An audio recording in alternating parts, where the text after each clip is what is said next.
Buenas noches con todos y bienvenidos una vez más a este curso nacional Preparados Anatómicos y Producción Científica.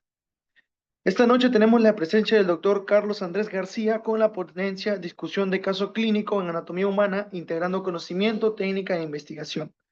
El doctor es ya muy conocido a nivel internacional, es médico, máster en docencia de investigación, máster en gestión sanitaria, cuenta con diplomados en inteligencia artificial aplicada a la educación y es un divulgador científico y creador de contenido reconocido. Sin más que agregar, bienvenido doctor a esta ponencia y espero sea de su agrado tanto como para nosotros. Muchas gracias. Muy bien. Bueno, antes que nada, pedirles una disculpa por el percance que tuve ayer. Le había comentado a los organizadores el motivo de mi ausencia.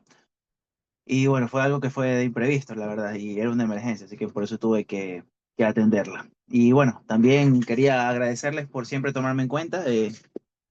A mí siempre me gusta bastante cuando es cualquier cosa de índole académica, siempre apoyarla, siempre estar ahí presente, estar aportando mi granito de arena. Porque bueno, yo en realidad siempre que me presento, antes de decir de que soy médico, yo siempre suelo decir de que soy docente, ¿no? Y es algo de que tengo bastante costumbre. A mí me gusta enseñar, me gusta muchísimo. Incluso cuando estoy con mis pacientes, cada vez que como que llego un diagnóstico, siempre me gusta explicarles qué es lo que les está sucediendo. Siento que eso genera un poco una mejor conexión médico-paciente y al mismo tiempo estamos practicando también nuestro lenguaje médico-paciente, ¿no? Constantemente de hacer las cosas mucho más sencillas, que al fin del caso es una de las cosas más importantes dentro de nuestra vocación. Ok, ahora voy a compartir pantalla completa. Ahí está. ¿Me pueden confirmar, por favor, que pueden ver mi pantalla en este momento? Confirmamos, doctor. Sí. Ok, perfecto. Sí. Bueno, el tema que me toca disertar el día de hoy es la discusión de un caso clínico aplicado a la anatomía humana. Antes de empezar, a mí siempre me gusta decir de que uno de los mejores libros que hay en anatomía humana son todos aquellos que están orientados hacia la parte clínica, ¿no? Antiguamente la anatomía solía ser una materia muy rectilínea, muy inflexible, muy densa, ¿sí? Una gran cantidad de conocimiento a leer, pues porque se estudiaba anatomía descriptiva. Luego se mejoró un poco con anatomía topográfica, pero igual seguía siendo una materia difícil, ¿sí? Por su contenido. Pero en el momento en que los nuevos autores, los nuevos libros, entre ellos, por ejemplo, Anatomía de Pro, Anatomía de Moore, comenzaron a integrar la parte clínica a la anatomía, pues esto tuvo mucho más sentido.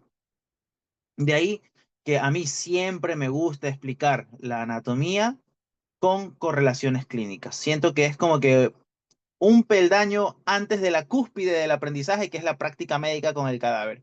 La anatomía clínica es la mejor forma de poder aprender anatomía, ya que ¿qué es una estructura si no le asignamos una función? ¿Sí?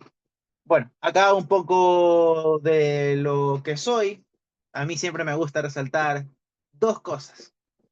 Primero, que soy médico y bueno, segundo, que me dedico a la divulgación científica y creación de contenido. Siento que mi canal de YouTube, desde que nació, nunca lo creé, digamos que con este objetivo, esta misión. Nunca pensé que iba a crecer tanto, pero es algo de lo que me siento bastante orgulloso. Y también de que, bueno, tengo 28 años, a lo mejor siempre que cuando me han invitado a otros países piensan que soy un poco mayor. Yo asumo que es por mi look, ¿no? Que no tengo cabello, tengo bastante barba. Tengo 28 años y uno de los, digamos, hábitos que todos deberíamos adoptar, si bien no a nivel competitivo, ¿no? Pero sí un hábito muy saludable que todo el mundo debe adoptar es el hecho de moverse, el hecho de hacer ejercicio. Y bueno, soy atleta de levantamiento de potencia, de hecho soy seleccionado de la provincia acá en mi país. Así que bueno, vamos a empezar. Primero empecemos con la lectura de un caso clínico. Para esto yo quiero que vayamos participando bastante. Voy a ir haciendo una que otra pregunta. Voy a estar leyéndolos aquí. Si es que no quieren encender el micrófono, voy a estar leyéndolos en el chat, ¿sí? Para que me vayan respondiendo. Entonces, ¿qué sucede? Vamos con este caso clínico que dice así. Era una noche lluviosa de un sábado. Un joven de 27 años, conductor de una motocicleta, es impactado lateralmente por un automóvil a gran velocidad. La víctima sale proyectada y cae violentamente contra el pavimento, golpeando con fuerza el tórax anterior sobre el manubrio de la motocicleta. Entonces, primera pregunta importante que nosotros debemos de saber acá, que quiero que si quisiera que ustedes me respondan. ¿Qué estructuras nosotros vamos a tener en la parte anterior del tórax? Si vamos por planos, ¿con qué estructuras nos vamos a tomar nos vamos a topar nosotros en primeras instancias? Piel, Vamos a ver piel, ok, perfecto. ¿Qué más? Debajo de la piel, ¿con qué nos vamos a entopar? Debajo del plano, digamos, cutáneo, adiposo y muscular. ¿Qué hay por debajo de aquello? la musculatura y su fascia. Ok, el esternón, nos dicen aquí el esternón. Disculparán un poco que están construyendo, de hecho, aquí muy cerca de mi casa. No sé por qué están construyendo todavía hasta ahora. Pero bueno, tenemos la piel, tenemos el plano muscular, el plano adiposo, tenemos al esternón, tenemos a las costillas. Muy importante tener en cuenta las costillas en la parte anterior del tórax, ya que, bueno, recordemos que el tórax no solamente es pulmón. Una fractura de costilla puede causar, por ejemplo, un neumotórax. La costilla se fractura, pincha el pulmón, puede causar un neumotórax, que es una emergencia médica. Pero también no nos olvidemos que nosotros en medio de los pulmones tenemos un pequeño espacio conocido como el mediastino. Y en el mediastino nosotros nos encontramos con un montón de órganos, un montón, uno más importante que el otro. ¿Cuál ustedes creen que es el órgano más importante que podemos encontrar en el mediastino? El corazón. El corazón, perfecto. Tenemos al corazón rodeado por pericardio. También tenemos, por ejemplo, a los grandes vasos. Tenemos a la vena cava superior, tenemos a la vena cava inferior, tenemos a la aorta, tenemos a los vasos pulmonares. Sí, también tenemos una pequeña glándula. ¿Alguien se recuerda cómo se llama la glándula que descansa sobre el corazón? El timo. El timo, perfecto. Por detrás del corazón, ¿a quién encontramos? ¿Cuál es la relación más importante del corazón por su cara posterior? A ver. El esófago. El esófago, perfecto. Solo para que nos demos cuenta que anatomía no solamente se trata de estar recitando todas las partes que constan dentro de un órgano, sino que anatomía en realidad, y sobre todo es placnología, anatomía es relaciones. Sí, si uno domina las relaciones de un órgano, está hecho, ya puede ser cirujano, puede entrar a quirófano listo para que alguien ya graduado le comience a enseñar, porque las relaciones en anatomía lo son todo, chicos. Entonces, ¿qué es lo que nosotros podemos rescatar de este pequeño caso clínico en esta primera parte? Nos dice que se ha golpeado con fuerza en el tórax anterior sobre el manubrio de la motocicleta. Esto es algo muy común que suele suceder. ¿Sí? No sé, bueno, acá en este caso la tasa epidemiológica de accidentes de tránsito en su país, pero bueno, acá al menos en Ecuador es bastante común. Yo cuando estuve en el internado me tocó hacer varios procedimientos, que vamos a hablar más adelante sobre esto, sí, pero me tocó hacer varios procedimientos, por suerte aprendí, tuve unos buenos residentes que me quisieron enseñar también, y esto es bastante común. Entonces, solo para rescatar, ¿no? Nosotros tenemos en primeras instancias el plano externocostal. Por debajo del plano esternocostal nos podemos topar nosotros con la parte visceral, ¿no? Tenemos, por ejemplo, a los pulmones, pero también tenemos en el medio, nos encontramos con el mediastino. Y en el mediastino tenemos un montón de cosas. El principal de ellos, el corazón y el pericardio. Luego tenemos a los grandes vasos, podemos encontrar al timo, tenemos también al esófago más atrás, podemos decir incluso también el conducto torácico, ¿sí? Todas esas estructuras forman parte del tórax. Ahora bien, vamos a ver cómo continúa este caso clínico. Nos dice que los paramédicos llegan a los 10 minutos, encuentran al paciente consciente, palidez cutánea marcada, sudoración fría, taquicardia evidente, la presión arterial inicial es de 90 a 60 milímetros de mercurio. En este caso, ¿la presión está aumentada o disminuida? Disminuida. Está disminuida, perfecto. Y tenemos una frecuencia cardíaca elevada de 128 latidos por minuto. Una frecuencia respiratoria también elevada. Sí, tenemos una taquipnea de 28 respiraciones por minuto, una saturación de 86. Sí, y vemos que al final nos dice que refiere dolor opresivo en el centro del pecho y una sensación de falta de aire, es decir, una disnea. Ok, aquí ocurren dos cosas. Primero, se supone que la presión arterial en cierta manera, es dependiente de la frecuencia cardíaca y también de otras cosas, como de la resistencia vascular periférica, ¿no? Pero entre todas esas cosas de las que depende la presión arterial está la frecuencia cardíaca. Pero vemos que ocurre algo, digamos, un poco contrario, un poco contraintuitivo. Vemos que tenemos una frecuencia cardíaca elevada, pero también tenemos una presión arterial disminuida. ¿A qué ustedes creen que le van a atribuir esta contradicción entre la presión arterial y la frecuencia cardíaca? ¿Cuál creen ustedes que es el problema en este caso del paciente que tenemos enfrente?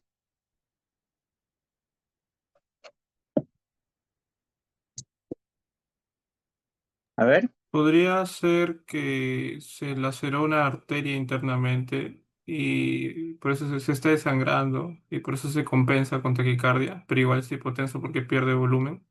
Perfecto, perfecto. De hecho, también aquí acabo de ver en los comentarios, está en estado de shock. Muy bien la explicación que me acabas de dar, ¿no? Es justamente eso lo que está ocurriendo. Durante, se puede tratar, por ejemplo, de un shock hipovolémico. El primer mecanismo, digamos, de defensa, o mecanismo, mejor dicho, compensatorio que tiene el cuerpo, es al detectar una pérdida de sangre y por consiguiente un descenso en la presión arterial, porque hay un descenso de la resistencia vascular periférica, el corazón lo que hace es, para poder mantener la presión de alguna manera, es aumentar la frecuencia cardíaca. ¿Sí? Y también me ha gustado mucho lo que has dicho, que puede haber una lesión, una laceración interna de algún vaso sanguíneo importante, que es lo que está provocando la pérdida de sangre, el descenso de la presión y por ende el corazón como mecanismo compensatorio eleva la frecuencia cardíaca. Entonces, vamos a ver acá. Tenemos que el estado general del paciente, angustiado, piel fría, cianótico y diaforético. Vemos que tenemos signo, o bueno, esto también se suele conocer en semiología como la triada de Beck. ¿Alguien sabe a qué patología o con qué patología relacionamos la triada de Beck? ¿Alguien ha escuchado alguna vez? Taponamiento cardíaco. Perfecto, taponamiento cardíaco. Vamos a tener nosotros hipotensión. Hemos visto que el paciente tiene hipotensión. El caso clínico no nos narra nada más, pero además de la hipotensión tenemos ruidos cardíacos disminuidos y tenemos ingurgitación yugular. Entonces, ¿cuál es el DX más probable? Por aquí nos han dicho taponamiento cardíaco. ¿Alguien da más? ¿Alguien puede pensar en algún otro diagnóstico probable?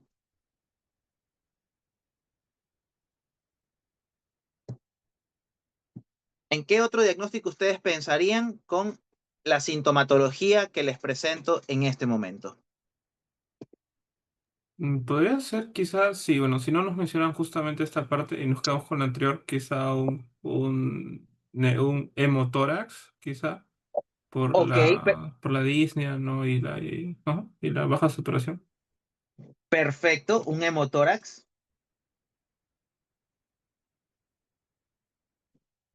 Ok, si nosotros investigamos un poco dentro del taponamiento cardíaco, el taponamiento cardíaco más comúnmente, ¿de qué origen es?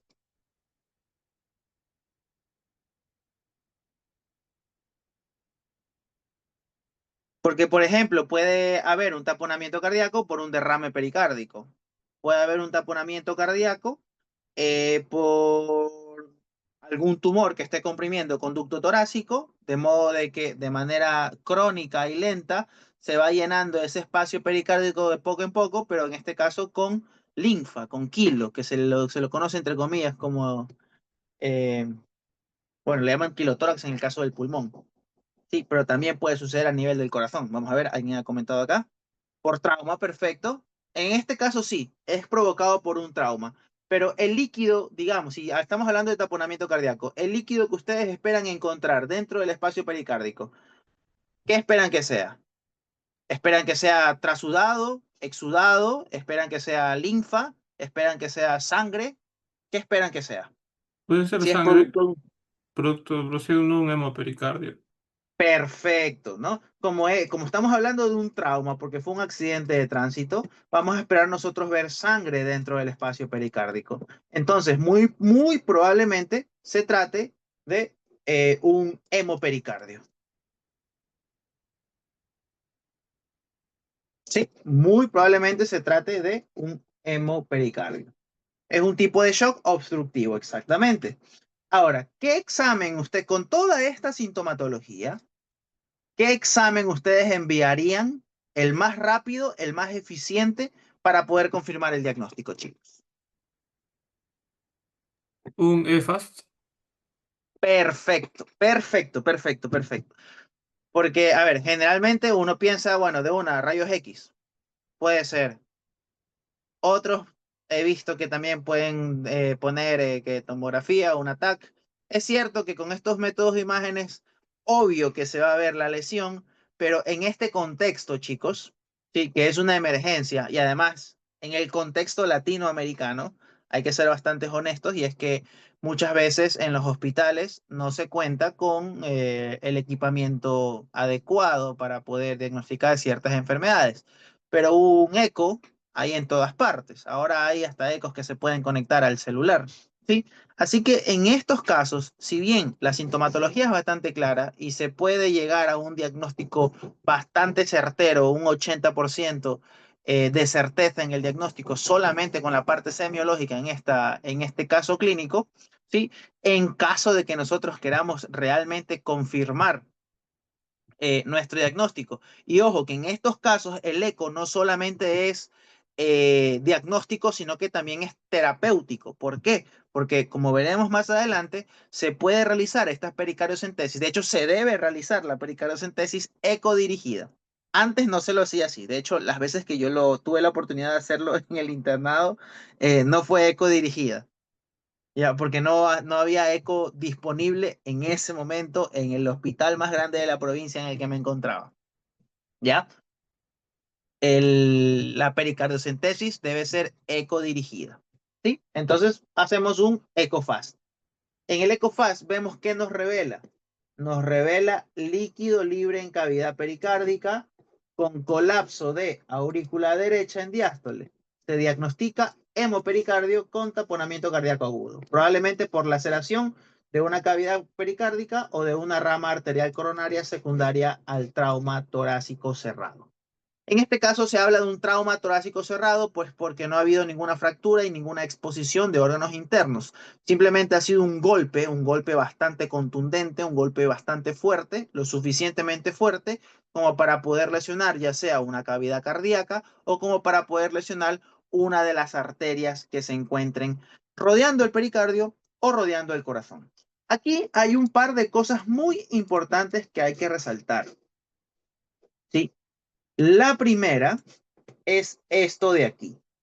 Y es que en un taponamiento cardíaco, las primeras cavidades que suelen sufrir son las cavidades derechas. ¿Alguien sabe por qué las cavidades derechas son las primeras en sufrir en un taponamiento cardíaco? En este caso vendría a ser porque en comparación a la cavidad ventricular, bueno, cavidad izquierda, tienen mucho menos densidad muscular, por ende, claro, ¿no? Al recibir menos presión incluso por la circulación sistémica que es venosa, no se opera. Exactamente. Exactamente, justo como lo acabas de mencionar. ¿Sí? En un taponamiento cardíaco, el corazón derecho, las cavidades derechas, más aún los atrios, primero los atrios y luego el ventrículo, ¿no? Pero el corazón derecho en general es el que suele sufrir primero las consecuencias justamente. ¿Por qué? Porque tenemos una menor densidad muscular miocárdica. El corazón derecho es 3 veces más fino que el corazón izquierdo y por ende también el corazón derecho está sometido a presiones mucho más bajas en comparación al corazón izquierdo. Por ende, vamos a poner aquí una diapositiva en blanco. Ahí. No dibujo tan bien, por si acaso. Imaginemos que este es el corazón. Aurícula derecha, ventrículo derecho, aurícula izquierda, ventrículo izquierdo. Entonces, como la parte, vamos a ponerlo aquí de negro, como la parte derecha del corazón es la primera que suele sufrir, recordemos aquí, ¿a qué vasos recibe la aurícula derecha o atrio derecho? Recibe a la vena cava inferior y recibe a la vena cava superior. ¿Sí?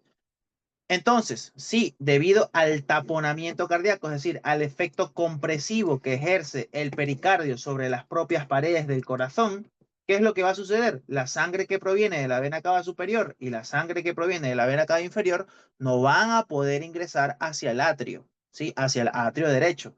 Ahí se explica el hecho de uno de la sintomatología de la triada de Beck, ¿sí? Que es la ingurgitación yugular. Como la sangre no puede llegar hacia el atrio derecho, la sangre se comienza a acumular en las venas del cuello, lo cual se hace mucho más evidente en la vena yugular externa, que es la que se encuentra a cada lado del cuello, justo por encima del músculo esternocleidomastoideo. ¿Sí? Ahí se explica uno de los síntomas de esta triada que tenemos aquí, ¿sí? La ingurgitación yugular. Ahora, por el mismo efecto compresivo que ejerce el pericardio y el contenido sanguíneo que se encuentra en el espacio pericárdico, como el corazón no tiene suficiente espacio para poder expandirse y contraerse, para poder entrar en diástole y en sístole, tenemos nosotros los ruidos cardíacos atenuados o disminuidos. ¿Sí? Y por la misma razón, debido a que la sangre no está ingresando hacia el corazón derecho para poder circular hacia el corazón izquierdo, pues no tenemos nosotros por dónde enviar sangre hacia la circulación sistémica, a más de que exista una hemorragia interna, ¿sí? Una hemorragia a nivel del pericardio. Entonces, es por este motivo que se da la hipotensión dentro de la triada de Beck. ¿Sí? Así es como se la explica. Tenemos primero entonces la hipotensión, los ruidos cardíacos disminuidos y tenemos a la ingurgitación yugular. Ok, perfecto. Ahora bien, aquí les he traído, digamos, este es un apartado especial, algo que probablemente solo lo vayan a ver en esta ponencia. De hecho, no sé por qué no lo tengo en mi canal de YouTube, no lo he explicado por allá. Alguna vez, hace un par de años atrás, digamos que me propuse la pregunta de que obviamente, de que por qué el corazón está orientado hacia la izquierda. Sí, esto se sale un poco del tema, pero lo he querido implementar porque hay bastante física detrás de esta explicación. El corazón no es un órgano central exacto, ¿no? Sino que su parte izquierda eh, invade más la parte izquierda de nuestro cuerpo en comparación con su lado derecho. Para poder explicar esto, nosotros tenemos que remontarnos a dos cosas. A Sonic the Hedgehog, no sé si alguna vez ustedes ya han cursado, por ejemplo, embriología, y en la parte de embriología molecular se habla bastante de un gen que se llama Sonic the Hedgehog, como el erizo. Algo así se escribe. ¿Sí? Y no sé si alguna vez alguien se ha visto esta película que está del lado derecho, Pulp Fiction. En realidad es un clásico, ¿ah? ¿Sí? Entonces, con estas dos cosas, nosotros vamos a explicar por qué el corazón está orientado hacia la izquierda. Dentro de la naturaleza existen moléculas que son el espejo de la otra. Tienen la misma estructura, pero unas se orientan hacia la derecha y otras se orientan hacia la izquierda. Y eso es lo que se conoce como un quiral. Hay quirales left, de ahí viene la L, siniestros, y diestros, derecho, dextra. Dextra, derecho, ¿sí? O diestro, que también viene la letra D. Es decir, que están orientadas hacia la derecha, o la letra L, que es left, que significa hacia la izquierda, o incluso que en latín se lo pone como siniestro.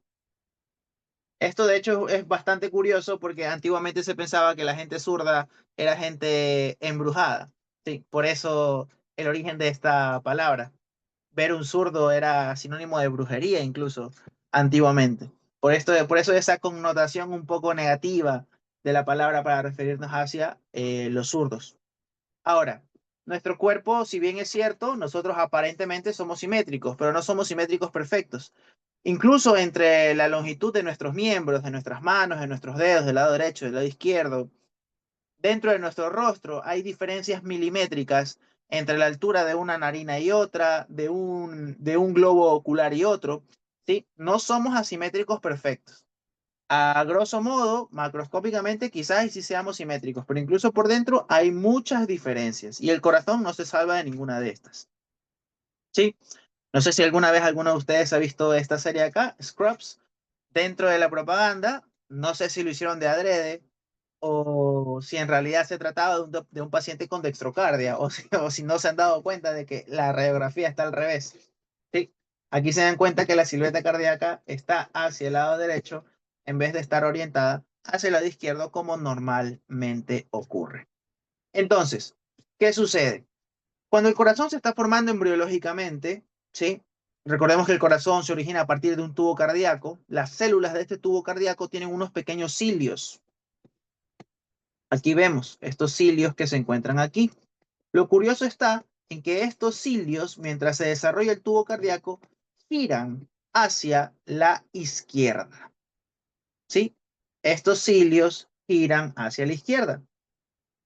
Y ese giro hacia la izquierda de esos cilios va a estar, digamos que regulada por un pequeño gen conocido como el gen Sonic the Hedgehog, que en realidad participa en un montón de cosas. ¿Sí? Aquí de hecho lo estamos viendo.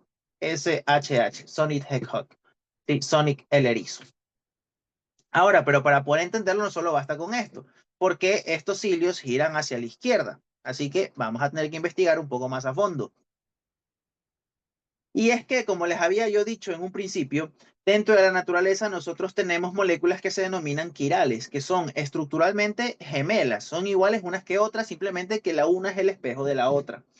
Nosotros, al ser formas de vida basadas en carbono, la mayor parte de los aminoácidos que nos conforman, por no decir todos, no solamente lo que está dentro de nosotros, sino también lo que consumimos dentro de nuestra dieta, son aminoácidos, digamos, siniestros, son aminoácidos zurdos, son aminoácidos izquierdos, ¿sí?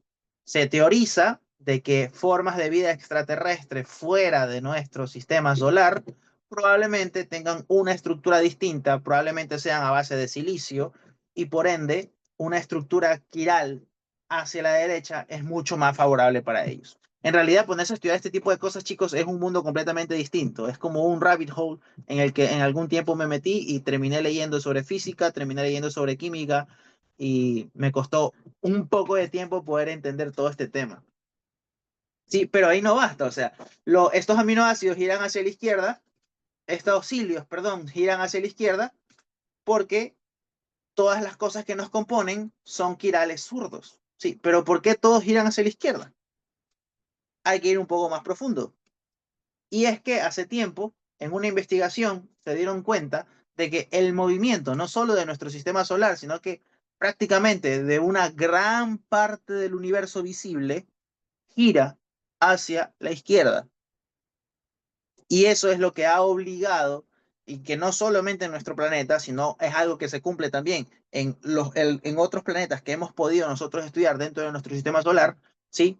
Esta tendencia que tienen los objetos hacia la izquierda. Así que, solo para que sepan, el universo es zurdo. Eso hace de que nosotros seamos formas de vida a base de carbono, cuyos aminoácidos y todos los alimentos que consumimos sean quirales izquierdos, y eso a su vez repercute sobre el hecho de que Sonic the Hedgehog haga que los cilios de nuestro tubo cardíaco giren a la izquierda y que el corazón esté ubicado hacia la izquierda. Y por cierto, ¿por qué esto no sucede en otros órganos de nuestro cuerpo? Pues porque el tubo cardíaco es uno de estos órganos bastante raros que durante la primera fase embrionaria presenta unos cilios bastante pronunciados que hace que giren hacia la izquierda. Ahora sí, regresando al tema. Vamos a ver la anatomía del pericardio. Ya que hemos revisado nosotros la primera parte del caso clínico, nos hemos topado con un taponamiento cardíaco por un hemopericardio, por un trauma cerrado de tórax. Entonces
Hola, hola, hola.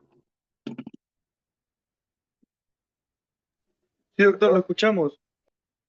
Ok, pero se dejó de compartir la pantalla, ¿verdad? Sí, doctor, se había salido. ¿Qué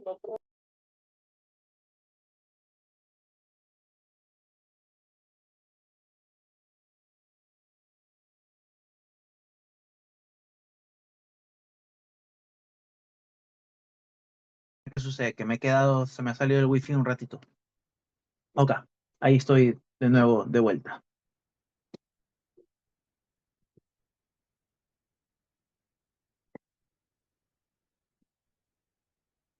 Ya, entonces, como les iba diciendo, normalmente uno piensa de que el corazón se forma y luego se le forma encima el pericardio, pero en realidad no es así. El pericardio está ya previamente preformado, como ustedes ven aquí, y es el corazón el quien se introduce lentamente en él y se va desarrollando dentro de él hasta finalmente formar todas las cavidades cardíacas. Eso es muy importante que ustedes lo tengan en mente, ¿sí? El corazón, cuando se está formando, se introduce en el pericardio y se desarrolla dentro del pericardio. No es que primero se forma el corazón y luego alrededor le crece el pericardio. No, el pericardio está primero ya preformado, evidentemente un pericardio rudimentario, no tan grande como se ve aquí en la imagen, sí, es un poco más pequeño, pero un pericardio rudimentario se forma primero antes que esté formado el corazón y es el corazón quien se introduce en el pericardio y desarrolla sus cavidades cardíacas dentro de él. ¿Sí? Ahora bien, el pericardio nosotros ya sabemos que es una membrana serosa. Desde un punto de vista histológico va a estar formado por un mesotelio y tejido conectivo. Mesotelio es el epitelio plano simple que tienen todas las membranas serosas de nuestro cuerpo. Recordemos que el pericardio no es la única serosa. Tenemos la pleura, tenemos el peritoneo, tenemos las membranas sinoviales, tenemos la cápsula de Tenon, si se quiere, a nivel del globo ocular, ¿sí? Tenemos también, por ejemplo, las meninges, si bien no exactamente una serosa, pero un equivalente de serosa, ¿sí?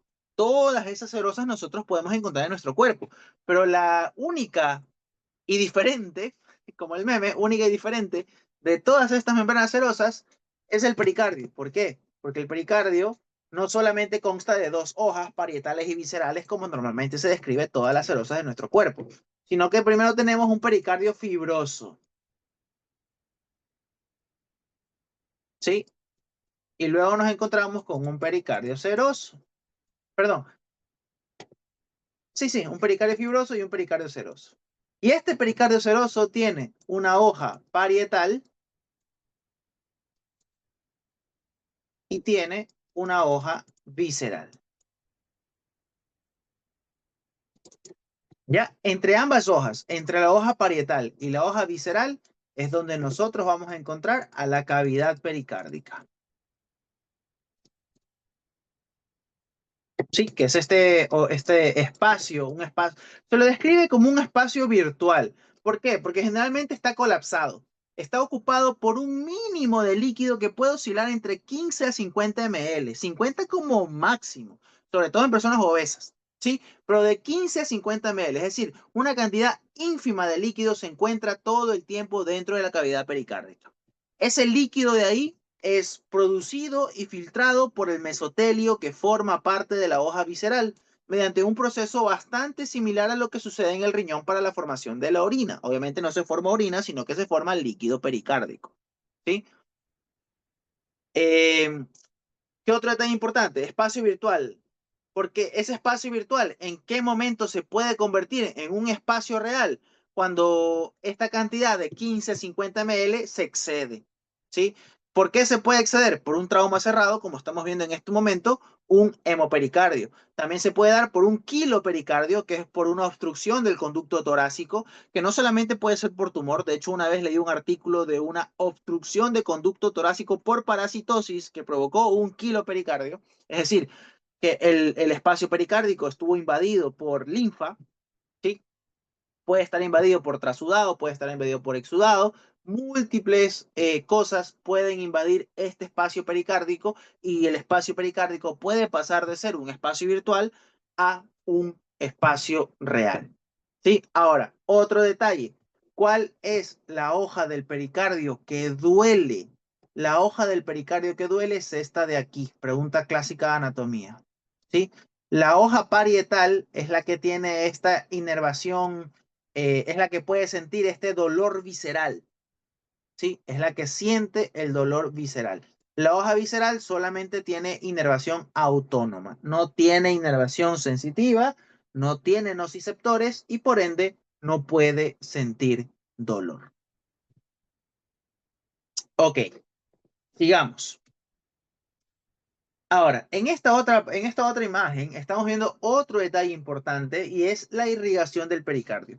Cuando sucede un trauma cerrado de tórax, tenemos un taponamiento cardíaco y estamos frente a un hemopericardio, pueden suceder tres cosas, pudieron haber sucedido tres cosas, dependiendo de la gravedad del accidente, ¿no?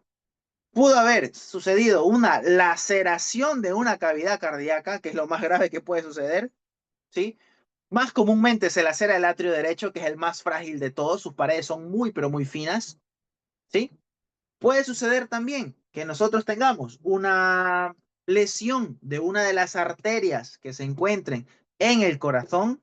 Más comúnmente, como más comúnmente se afecta el lado derecho, pues más comúnmente en caso de que haya una lesión de alguna arteria del corazón, lo hace la arteria coronaria derecha, esta que estamos observando aquí, la arteria coronaria derecha.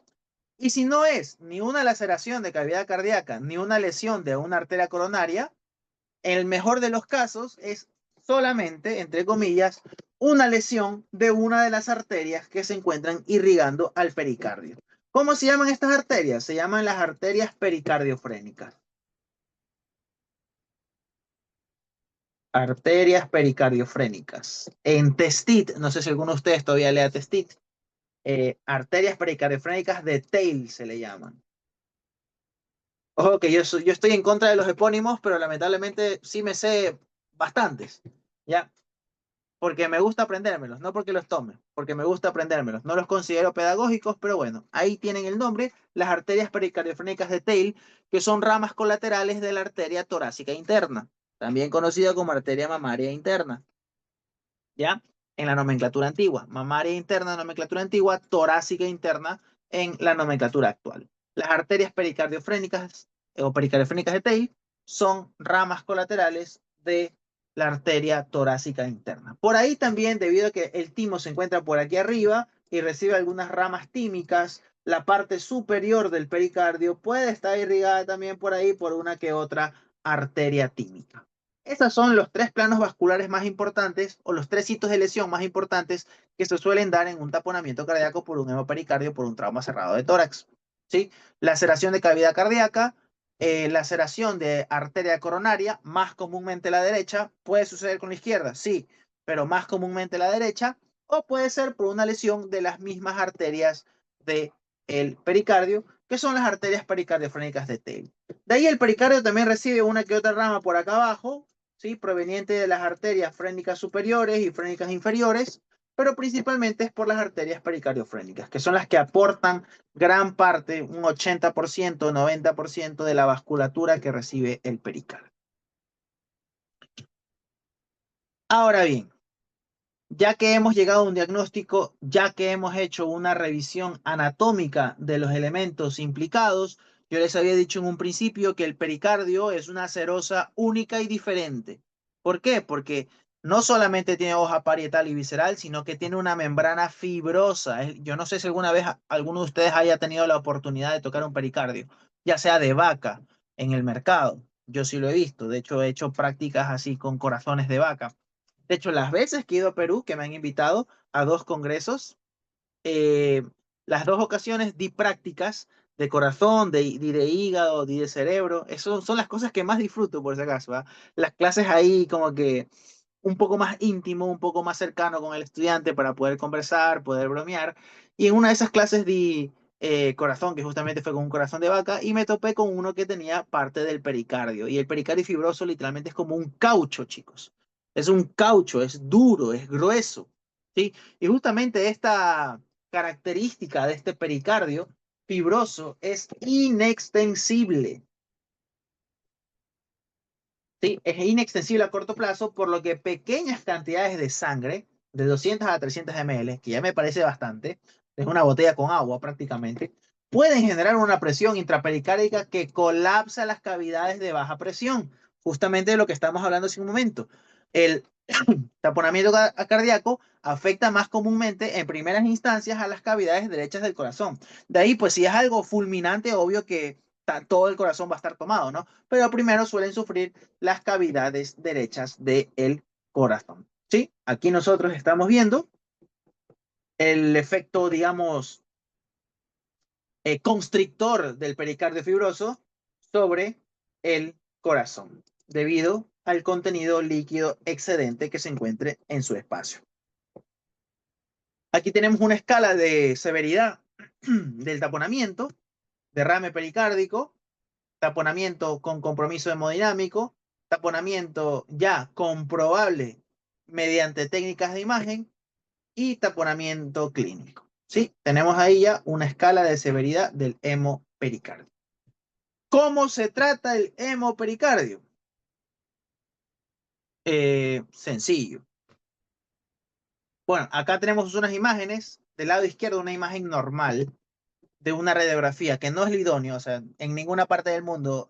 Acá creo que tengo un paciente con un hemopericardio, vamos a hacerle una radiografía. No, no sucede. La verdad es que no. Pero aquí nomás para que ustedes vean, esto ni siquiera es un hemopericardio, esto es un derrame pericárdico, el origen del líquido pericárdico es otro. Sí, pero solo para que ustedes puedan diferenciar, esto es una radiografía normal y vean acá cómo la silueta cardíaca se encuentra aumentadísima, aumentadísima, aumentadísima, ¿sí? Es una bota básicamente. Sí, está aumentada. Muy probablemente este paciente también parece que no solamente es un derrame pericárdico, sino que también tiene una hipertrofia ventricular, sobre todo de cavidades izquierdas. Sí, acá de nuevo tenemos otra imagen. Aquí se puede comprobar del lado derecho un corazón normal y aquí tenemos un derrame pericárdico, ¿no? Vean la colección de líquido, cómo ejerce una presión constrictora sobre las paredes del corazón. Acá también se ha utilizado otras técnicas de imagen un poco más sofisticadas para poder ver dónde se encuentran concentradas las colecciones de sangre. Sí, porque recuerden que el pericardio tiene recesos. No solamente es el fondo de saco de Haller ni el seno transverso de Tail. Tiene muchísimos recesos en donde la sangre se puede estar acumulando. ¿Ya? Es raro que se acumule en esos sitios porque el paciente suele estar en una posición en la que la sangre cae hacia adelante y hacia abajo, ¿sí? Y se concentra en este espacio de aquí. Pero bueno, puede suceder. ¿Cuál es el tratamiento definitivo para este hemopericardio? El tratamiento definitivo va a ser una pericardiocentesis. Por lo general, en la mayor parte de los casos, sí, se la efectúa, digamos, se hace un abordaje subsifoideo, ¿sí? Por debajo del proceso sifoideo del esternón se introduce la jeringa en dirección hacia el hombro izquierdo, en una desviación más o menos de 30 a 45 grados. Ahí se introduce la jeringa y se va a absorber todo el contenido que se encuentre dentro del pericardio. Si hay otros abordajes, es verdad, hay abordaje apical, por ejemplo, el que estamos observando nosotros aquí en este momento y estamos observando acá también en este momento. Y como ustedes pueden ver, también hay el paraesternal izquierdo, que es el que está acá. Sí, tenemos aquí el subsifoideo, el apical y el paraesternal izquierdo. El más común de todos es el subsifoideo. Ese es el que incluso yo lo llegué a hacer en el internado. Sobre todo hice el internado en un lugar donde los accidentes de tránsito eran el pan de cada día, porque era cerca de la playa. Así que esto vi muchísimo, ¿sí? Esta pericardiocentesis se lo hace por un abordaje subsifoideo. Digamos que es un proceso que requiere de su asepsia, así sea una emergencia. Sí, porque recordemos que vamos a introducir una jeringa literalmente hacia unos milímetros, unos centímetros de las paredes del miocardio. Así que debemos de tener la asepsia necesaria. Es más o menos como igual colocar una vía central, ¿sí? Solo que con un poco más de tensión. Vemos aquí los distintos abordajes y vemos que también está aquí ecodirigido, que es lo idóneo, ¿sí? Probablemente a alguno de ustedes les toque o ya les haya tocado hacer no ecodirigido, no hay ningún problema. Sí, pero lo idóneo sería que sea ecodirigido para evitar lesionar alguna arteria o el mismo miocardio. Y listo, chicos. Esto ha sido toda mi charla. ¿Alguna pregunta hasta acá?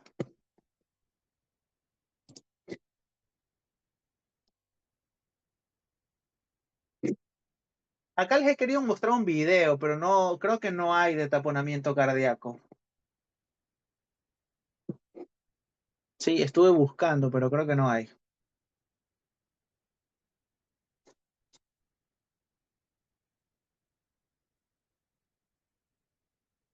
Esta es una aplicación que yo suelo usar bastante para poder explicar algunas cosas, pero no, al parecer no. Si alguien lo ve, me avisa, por si acaso, que a veces soy medio ciego.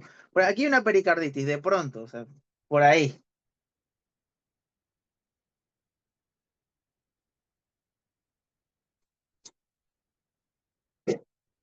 Rotura de ventrículo izquierdo. Vamos a ver este de aquí si es que carga.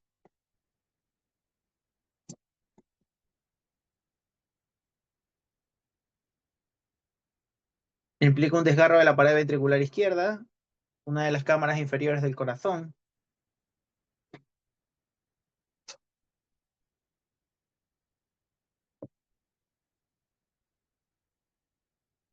Bueno, estas rupturas cuando suceden así es porque ya ha habido un infarto previamente. Como luego de un infarto, ¿sí? El tejido de ese miocardio se cicatriza, es tejido fibroso, es tejido no muscular, puede suceder, de paso si el paciente es hipertenso, aún más todavía, se genera una especie de aneurisma dentro de la pared del ventrículo, que luego termine por romperse y nos va a provocar un hemopericardio, no por trauma, sino por ruptura del ventrículo izquierdo. Sí, es bastante común. Bueno, hasta aquí mi intervención. No sé si alguien tenga alguna pregunta. Gracias, doctor. Una excelente presentación. Chicos, si tuvieran alguna consulta, la pueden hacer al chat o prender su micro.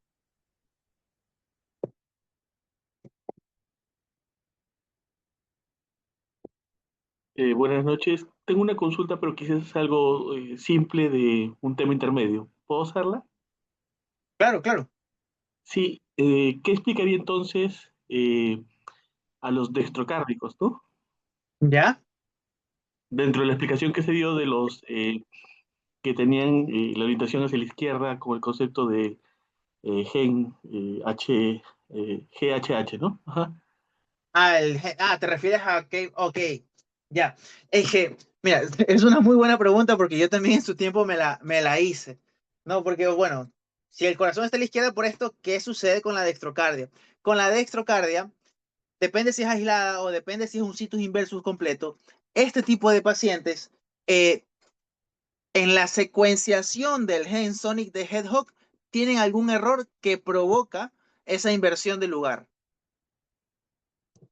¿sí? Digamos que hay un error dentro de la cadena de genes que conforman, porque es un gen, el Sonic de Hedgehog. Sí, el gen ya viene con un error dentro de su secuencia y ese error es lo que produce esta inversión de lugar.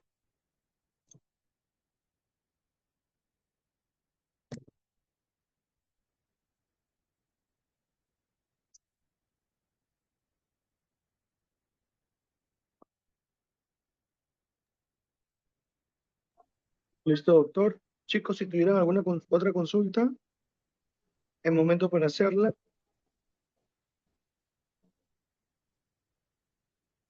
Saludos desde Paraguay, mencionan en el chat. Ahí, vamos a ver.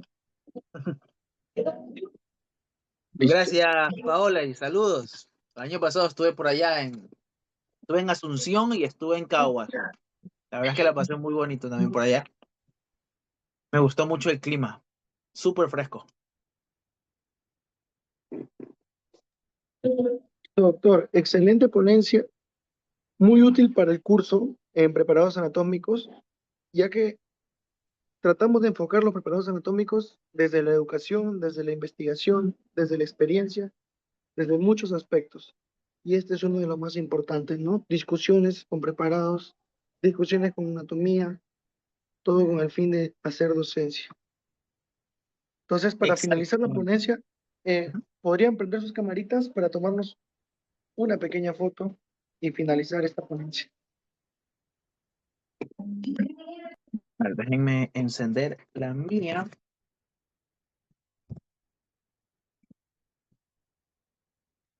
Chicos, les animo a prender sus camaritas.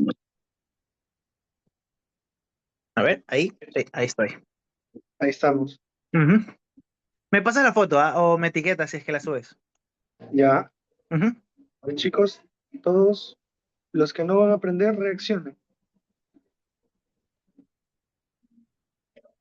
¿Listo? Tomaremos la foto en 3, 2, 1.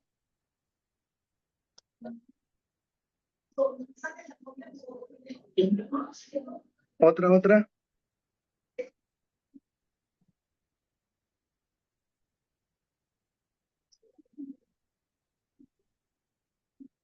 Listo. ¿Listo? Suficientes fotos.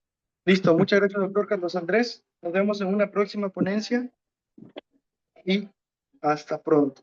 Listo, Juan. Muchas gracias, chicos. Hasta luego. Bueno, chicos, hasta luego. Nos vemos mañana. No, el martes, próxima ponencia. Ya pueden salir del Zoom. Muchas gracias.